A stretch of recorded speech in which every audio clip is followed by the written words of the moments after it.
আমি আজও জানি না কিসেরই পিছু সাথীরা এ কষ্ট আমার সে দেয় না কবিতা দেয় না কবিতা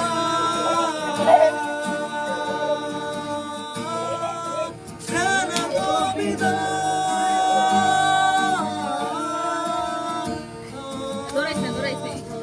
এই অন্যদের সঙ্গে ধরো আবার আমি শিল্পী গোষ্ঠীর অপমান করছ মোবাইল টিপে